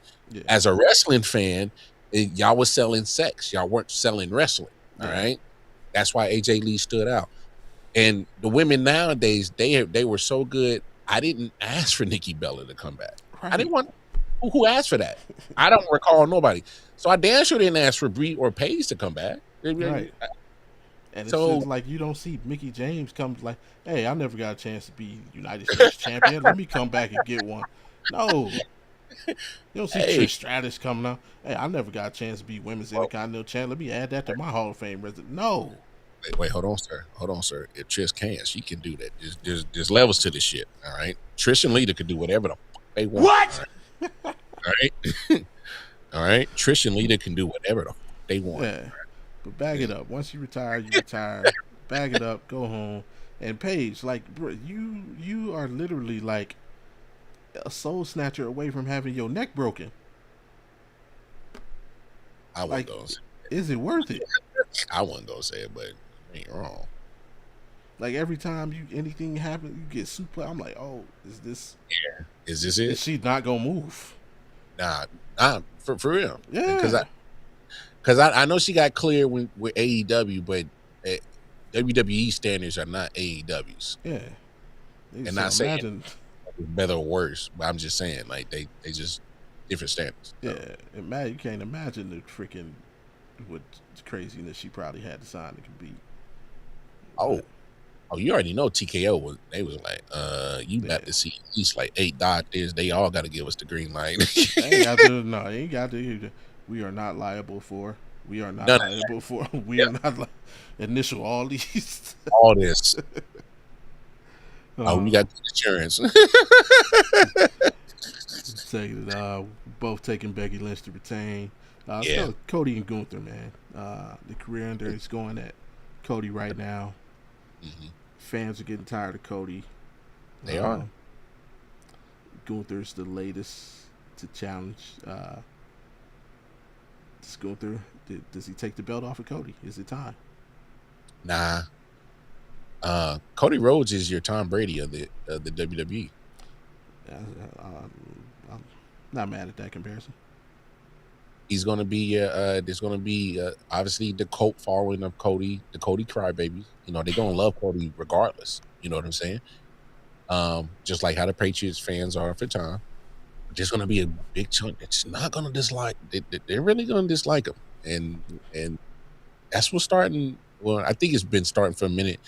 I've been kind of like in between how I feel about Cody, because I respect the love of wrestling. I love what he does character wise. He's the squeaky clean guy. All right, that's what he's supposed to be. Yeah. He plays. Nobody does it better than him. Nobody. Maybe John Cena. That's probably about it. Yeah. All right. So, but I will say, he loves his matches. He does put on great matches. Gunter put on great matches. This is going to be a good one. But no, the dynasty that is the number one guy. He's going by QB1 now. Have you noticed that? He's going by QB1. I did notice that.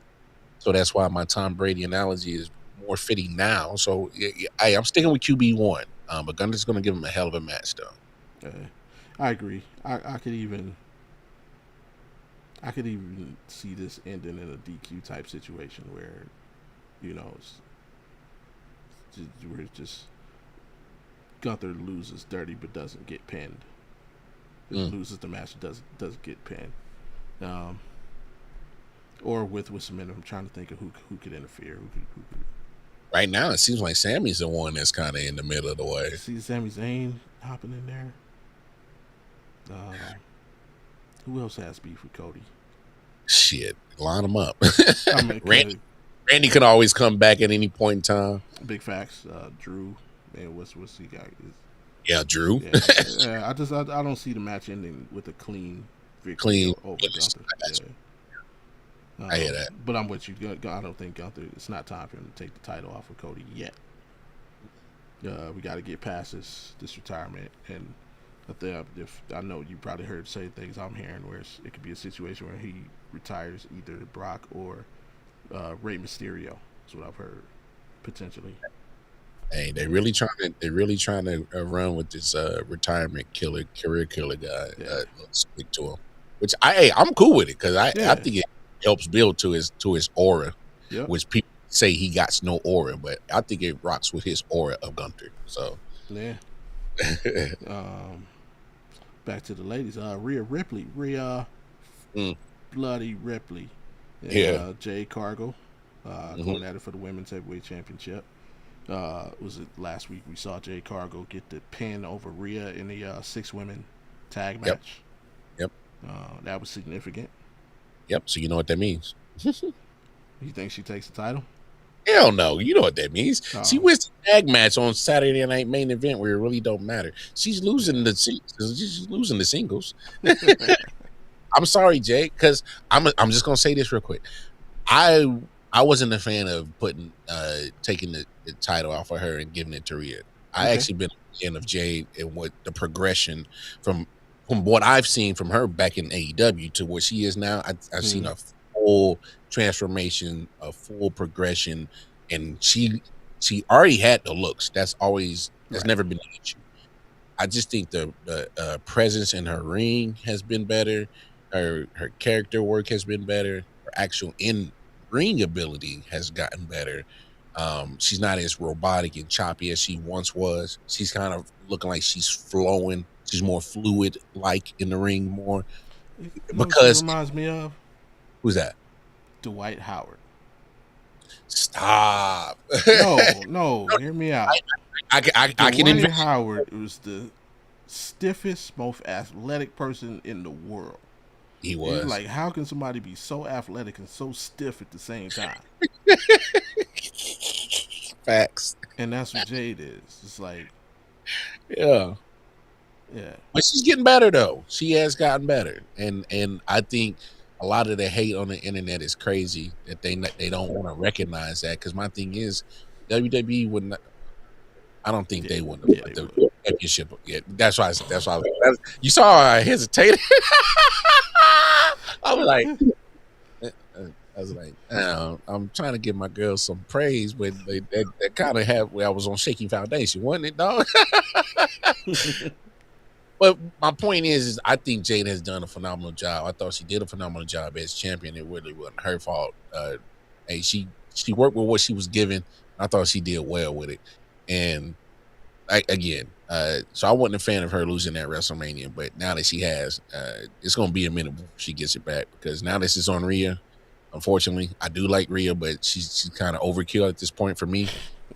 Now she is. It's like the I can't stick with the fantasism of the goth chick no more. Like it's starting to wear off. Like, it's just because she's always in the title picture. She's always is always.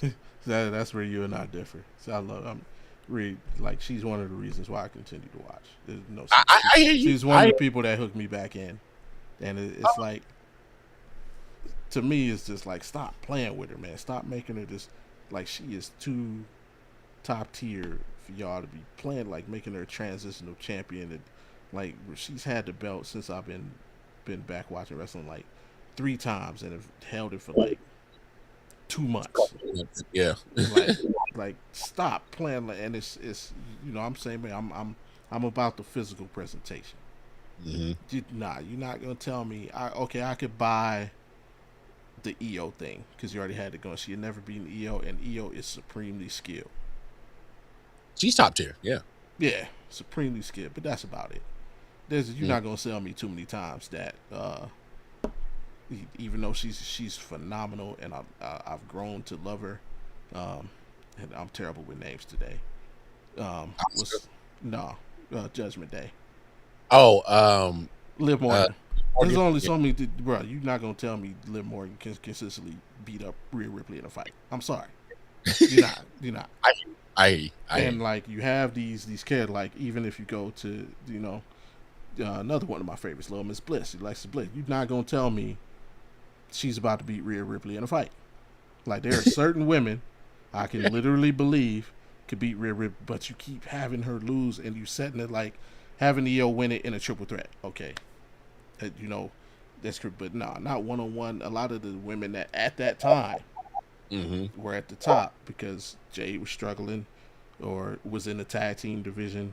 Also had that, like, all the women you had were miniature. So it's like, if you would have gave her great Hall of Fame championship run back then, okay, now I could see you just having her put people over now, but you never gave it to her. So let her have it now, especially when you have women who is like, I could see enjoyable matches.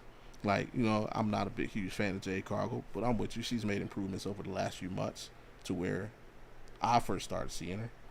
Yeah. But still, I can believe she could beat Rhea. But like, no, let her earn that. Like, let her earn that spot.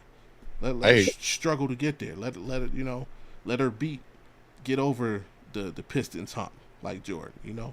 Let Isaiah Thomas win 3 times, and then so that's why you can make a story out of that all day. And again, because Rhea is more than on just a Hall of Fame trajectory. I think most people are kind of locked in. She's going to be in the Hall of Fame one day.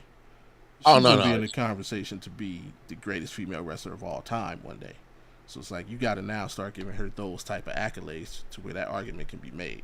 That's just how I think about it. If she wanted, she can walk away into this year and already have a case that she could probably be one of the greatest women's wrestlers. Because it's based off of what you said. You said that she was kind of one of the reasons to help get you back into wrestling. Yeah. that matters in this sector of sports that we watch and sports entertainment that we watch. Because like you got to be something spectacular to do that. Yeah. You know what I'm saying? I don't care what sport it is, whether it's pro wrestling, football, basketball, baseball. There's always something that's got to be a reason why you watched it that hooked you. Right. And if it is, that's a bad motherfucker, dog. Yeah. So yeah. And especially since you have so many people who are seem to be happy or committed to their role. Like many people, I know there's some people who were unhappy when Charlotte first came back, and WWE kind of tried to force her on her to where they put her in the tag team situation with Alexa Bliss. But now she's like happy. Like, she's like, this is the most fun I've had in a long time. So they're not forcing her back into the scene. So since you have Charlotte, who ain't worried about being a champion, you know, you have people in certain roles. Nia Jackson last year, you know, they're in their situation. Everybody's in a situation where they're happy. Just let Rhea shine. Yeah. Like while you have, there's no discouragement. You know, ain't nobody mad, ain't nobody hating. Just let her have her moment, and then Survivor Series, take the belt off her. That's a good November 200 something day. I mean, but like that's a good 200 something day reign. Yeah. You know, yeah, just let her have that. Yeah. Because I noticed they are not doing. They're probably not going to do those Roman Reigns hold it for 4-year reigns no more. Yeah. I think that was the last one. They're definitely going to do we'll give you, you know, about half the calendar year. Right. But yeah, help. But in the midst, you got to put the other people over, because the one you putting over, and the last one you lose to is about to be the next one. So we got to, So I get what they're doing, what they're trying to do, but it is what it is, man. So yeah, it's gonna be a good match, though. Yeah, we both got Rhea winning, and I'm gonna say this one for last. So let's get to the Brock Oba rematch. I'm surprised. Match in the history of the company. That's a lot to put on that. We got to remember they only fought for like less than 5 minutes. Yeah, but I guess now we see why that was. You know, it was to set up this moment right here. See, and that's the thing. I don't know if that's what they were cooking from the. Just me personally, because I felt that moment was so real that he was retiring. I think that was a legit moment. I think we talked about it. I just think they didn't have nothing for Oba. You start doing open challenges, I know for a fact you have nothing. That's going to be lazy, right? And I got nothing. Let's do open challenge.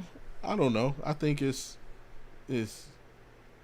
like, I guess I'm kind of with you, but in order for me to believe that this moment was created, I have to believe that was a part of it. Like, think about it, because in the same way, like having Sol Ruka win the title right now would be like, you brought Oba in such demonstrative fashion. Literally, the only thing he can do is wrestle Roman Reigns. It literally does not make sense for him to wrestle anybody else. No, facts. I'm with you on that. Right. I'm with you on that. So it's like you made that so big that I have to believe that this was the thing all along. And especially, I know I'm sure you just like, everybody kind of heard that the rumors like, Brock's supposed to retire at SummerSlam. So for them to out of like, whoa, it was, you were there, you were at WrestleMania, and I'm like, bro, is this dude really doing this? Is like my TV glitching this, or is he like some spur of the moment type shit? That's, man, because Omar, I tell you, the shit was so shocking. Yes, I couldn't agree. I was like, I know what that means. Yeah, and I knew exactly what that meant too. So, and obviously, you know, being around sports for so long, we both knew what that meant. And once he did this, I was like, oh wait, hold up. Because it was one thing to take the gloves off and the shoes off. I already knew what that symbolized, but then when you do it, that symbolized something different. And the tears, yes, especially for him. That's why I think if that was a work, which is starting to look like it was, he did it perfect, because nobody's ever seen Brock so sentimental like that. He's known as the Beast incarnate. He's meant to be destructive, something that scares the shit out of you. And more times than not, he does. But it is him having tears and being emotional like that. That's what really set it over. So if that was the work, it's like I said, it's starting to look like it, man. That was perfect. And but at the same time, seeing Brock for so long in combat sports, I've never known him to not try to get his get back. And that's why I've always kind of had it in the back of my head. Like, I don't know if it looks so legit and real, like I think it was. Yeah. But I don't know. And exactly, even in the setup. Remember when what Pierce goes into the office, is what's going on. I thought I put it in this paper. Brock Lesnar is retired. Like, he never said he's coming back. He just said, yeah, Brock Lesnar is retired. Yeah. He just wants to handle this business. Yes. So that's why I'm kind of thinking, then I don't know where you at. I'm thinking Brock wins. And then this is going to be settled at SummerSlam in Minneapolis. And that will be the final passing of the torch. Are we ready for a trilogy of this? Can they actually do this though? Yeah, because it gives you time, and where I'm going with it, it will be discussed during the final match. But yeah, where did they made Oba look, like you said, very very monstrous? Because I was with you, I'm like, well, they kind of got to put him in the world title shot. Like, you can't go no lower than that. But that's why when they start doing the open challenge, they say, "Oh hell, like what the fuck are we doing, bro?" Yeah, to the point where he going backstage and grab you. Hey, you, come on, yeah, I'm gonna go beat your ass. Like, what? Get your hands off me! Unhand me, sir. And it's, how funny is it though that he did that, and those two dudes are like no longer in the company? That is fucking hilarious. No, they still in the company. They just moved them to the other show. They moved them to SmackDown. I thought they was part of the releases. No, Garza and Carrillo, they made it. They made it. They good. Matter of fact, I think what they're doing is some AAA. Well, no, it's because they've been kind of having their appearances on AAA as well. So they were AAA tag team champions for a minute. Okay. So this was some time ago, but AAA has been taken off as its own thing. So if you haven't, you ain't seen AAA, man, you missing out. So, but it's just bad timing. Yeah, it is. It does come on in some different weird times, but like if you're a true wrestling fan, you'll get what I'm saying. Hey, don't be afraid. You're trying to question my wrestling. No, all I'm saying is just take your ass on that damn YouTube and go watch the replay. It still be bopping. It's still on there. It doesn't. You go see it, man. So no. But yeah, I'm curious to see how they do that. But who you got? Match. I'm sure. I guess I'm gonna have to go with Oba because I went against him on Mania for the fact that I just didn't think they were gonna pull a trigger. Right.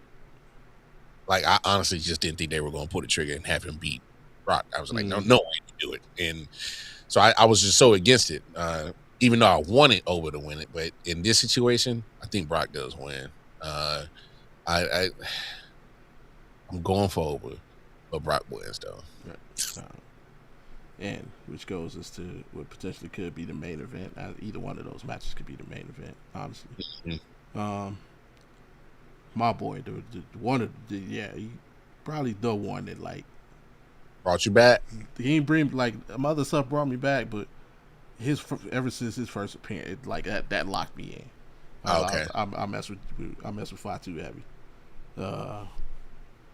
Only thing I know he's paying homage to Umaga a lot of times. Yeah. I wish he would just go back to the black cargo pants with the boots. Like, the tights ain't your thing, bro. He first came in. Yeah, go back to the cargo pants with the boots. That's the look for you. He rocking J's now, bro. Man.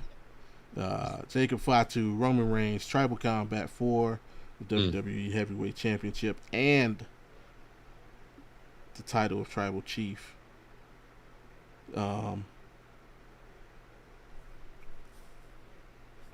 Who wins? I want your opinion on who wins first, because I have a theory.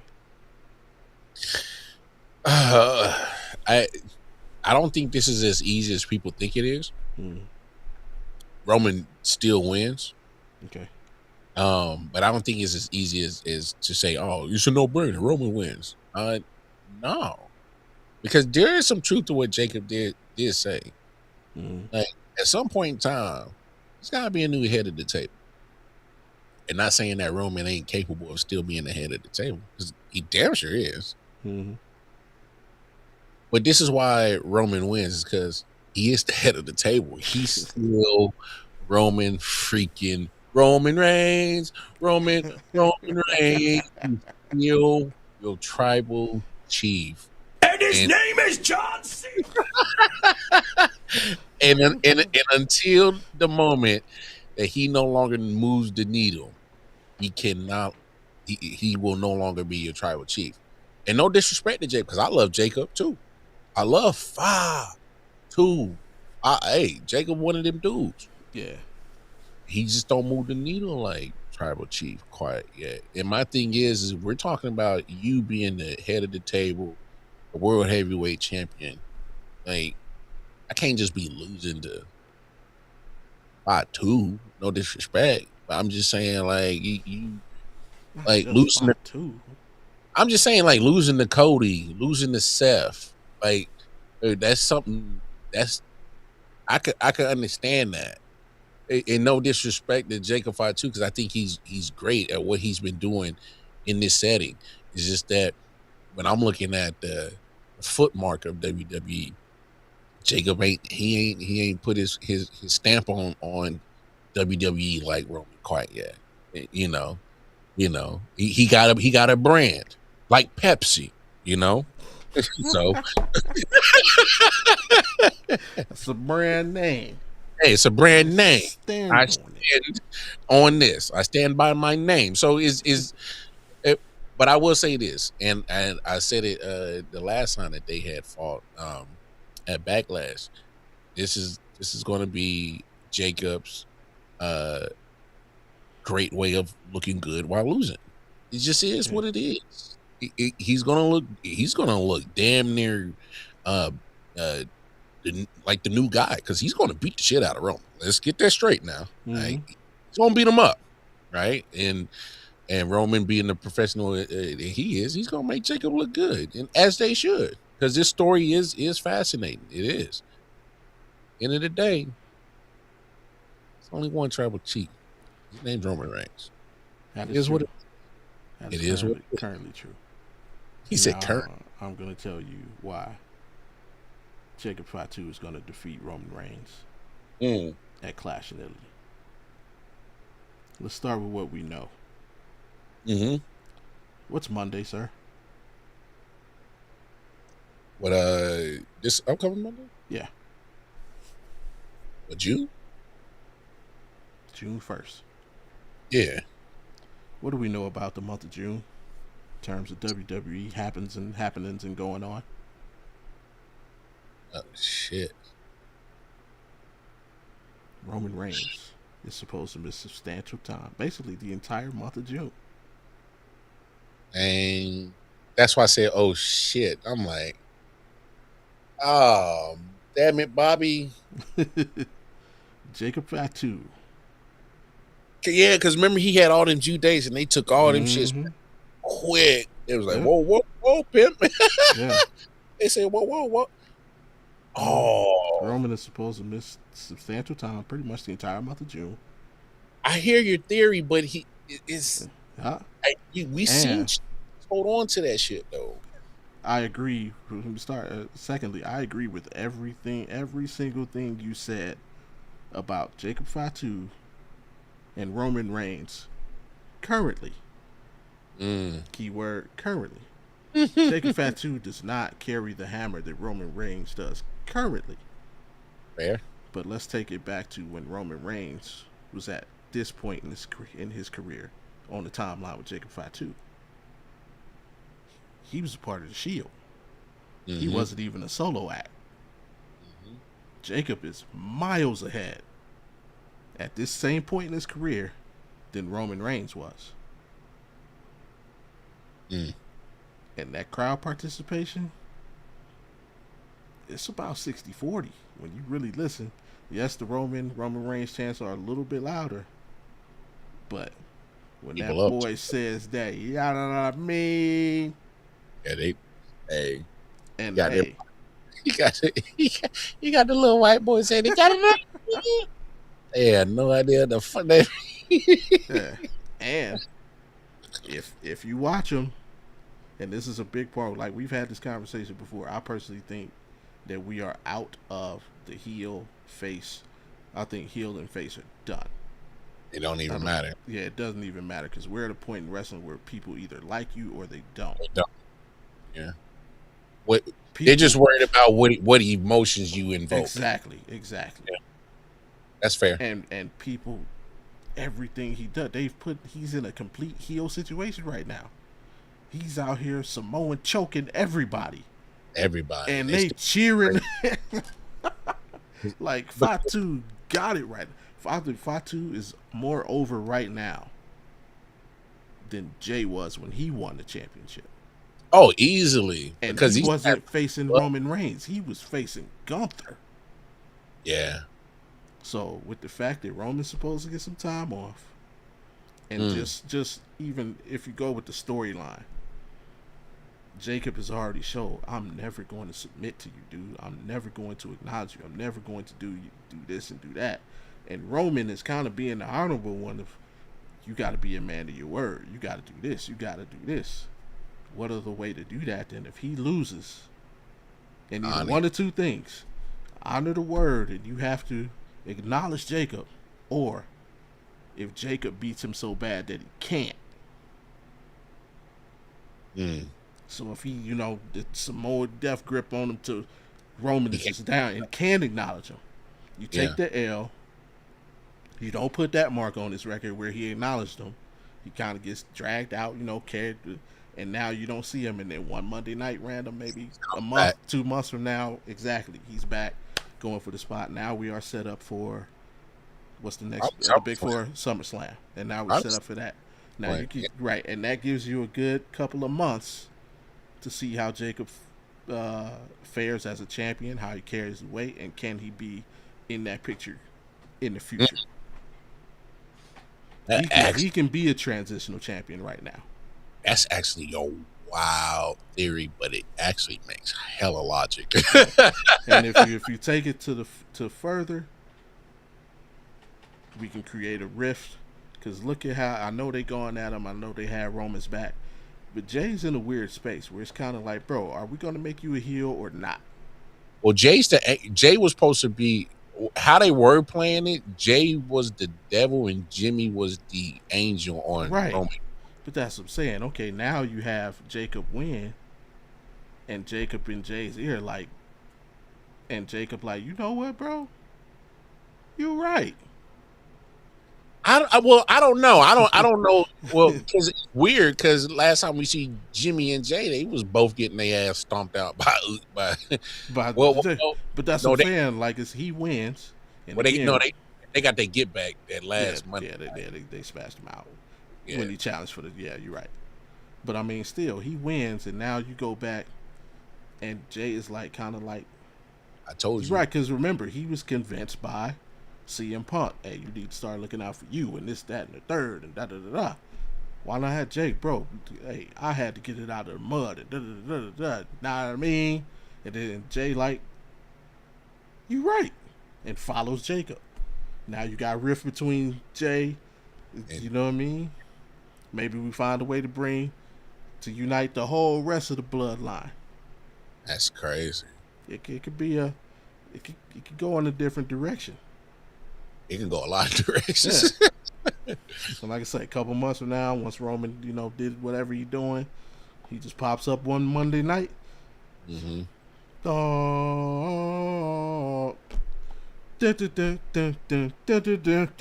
Come out and yeah, we set it up for SummerSlam. That's my theory. I'm sticking with it. All right. Hey, that's actually a solid thing. I ain't even think of it that way because I forgot that he was taking that whole month of June on because that man had a whole bunch of dates released, and a few days later they said, "Give me them back." Hey, hold on. We didn't mean this. We didn't mean to tell y'all that. My bad. But we already saw him. Nah, no, you didn't. They tried to Men in Black us with the beam with the little beamer. And the other thing it does is now it creates someone for once the Brock and Oba thing is, it creates someone for Oba Femi to go through instead of having to go, because obviously if you have, I feel Brock will win this weekend. I feel Oba will win the SummerSlam. And now it can't just be, okay, now it's Roman Reigns. I'm going for now. Now he has somebody to go who's also a monster. Yeah. And who, I mean, you could legitimately see Fatu beating Oba. Or vice versa. Yeah, exactly. Yeah. That's fair. Hey, man, that's a solid theory, bro. I kind of like that. If it goes down on Sunday, y'all know who y'all heard it from first. Yeah. Right? There you go. We make movies over here. Hey, movie. It's a movie. All right, now we held people hostage for 2 hours now. All right, that's time. Anything you got for get out of here, man? Hey, man. You gotta feed the babies. Nah, man. Just check on your peoples, because we make sure your people's mental health is straight, and just check on them. That's all. That's all I got for y'all, and make sure y'all tap in with us all next week, Thursdays. Oh, yeah, Thursdays and Fridays. That's what we got. A full Audible podcast movement we got going on Thursdays and Fridays. So tap in with us. Just do those 3 things. Click, click, click. 3 clicks. That's all it takes. 1 click for a like, 1 click for a subscribe, and 1 click to hit that bell notification to hit them alerts. You feel me? Other than that, take care of yourselves and take care of each other, man. We out here. Absolutely. And yeah, for sure, definitely come back. We got 2 good ones next week. Thursday, last night, if you tapped in with us, we did the AFC offseason grades. Next Thursday, we'll be doing the NFC offseason grades. Yep. And Friday, I just found something pretty interesting to talk. Essence put up. Essence did a bracket for make sure I say this right, because we gonna review it. Essence magazine. Like, I wish I would have had time set up today, but I was like, nah, we say this for next week. The ultimate cookout bracket. Oh. So they have the bracket set up as such. I'm confused. I'm not gonna say this. We'll just call this the proteins bracket. That's one region. The sides bracket. Okay. The desserts bracket. Oh. And the drinks bracket. Okay. So they got it set up in 1 through 8. There are 8 seeds in each bracket, and we're gonna go through it, and we're gonna go. Ooh, that's not fair, right there. Okay. That's not a fair matchup. Okay. Yeah, we're gonna go through and see how we believe the cookout bracket would what would be the champion. Hey, Essence, we gonna be on y'all head if y'all want some bullshit now. Well, no, they didn't go. I don't know if they're gonna go through it. I have to go back and check the website. But right now, they just got it set up, I'm sure. Okay. We'll talk about it. It looks like they're letting people vote on it, so we'll find that. But we're gonna go through our own and do it the Audible way. Put the Audible spin. Man, trying to think of if we got a good guest who can come on for that. Who else is a fellow foodie in our mix? I might know a couple of big back activity motherfuckers. Okay. Can reach out to K Pierce. Yeah. K always good people. Yeah. Yeah. See, yeah. We'll make it either way. Worst come to worst, me and Mark gonna go through this thing. So. Oh yeah. We gonna get y'all with the get down now. You hear? Yeah. Good so. Hey, I'll do it. That's wild. Yeah, definitely gonna run through that, and then of course the NFC offseason rankings on Thursday. Other than that, man, you heard the man. Take care of yourselves and each other's. Hey, enjoy your weekends. Don't have too much fun. And again, congratulations to the graduates. I know some more graduation ceremonies this weekend. Don't party too much.